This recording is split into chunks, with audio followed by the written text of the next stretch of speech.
There was a steady stream of visitors to the Reagan Presidential Library, but on their minds today wasn't the 40th president of the United States, but the 41st. I just really admired him as a president. Greeting visitors in the lobby is a small memorial to President George Herbert Walker Bush, with flowers and photos of the Reagans and Bushes together, a reminder of an era that is dying. He was a World War II hero.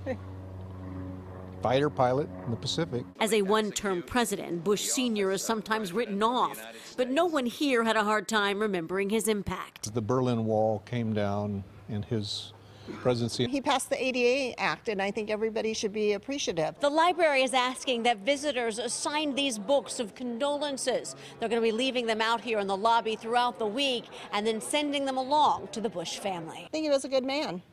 That says it all. But of course, at the Reagan Library, what is talked about most is his 8 years as a vice president. He's probably the best vice president this country's ever had. Joanne Drake worked for the Reagan administration at the White House, and then as Ronald Reagan's chief of staff later in life. You have to remember that in the 1980 campaign, they really went at each other. But Drake says the fact that Reagan asked Bush to be his VP and Bush accepted shows the character of them both. We in this country really need to take a good look at that and really think about what that means, that two people who were such rivals would then agree to work together for the better good of this country. She says the two men worked hard to get past their differences and found a friendship that lasted a lifetime. When they were both in town on Thursdays at lunchtime, George Bush would come to the Oval Office and it was just the two of them, and they had a traditional Mexican lunch, sort of a little treat that they didn't get in their normal weekday diets. An activist after office raising money for those in need all over the world. I don't think there's many men left like him.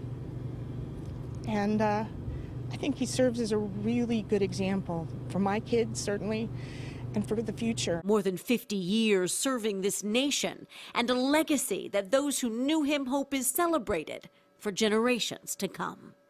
Joy Benedict, CBS 2 News.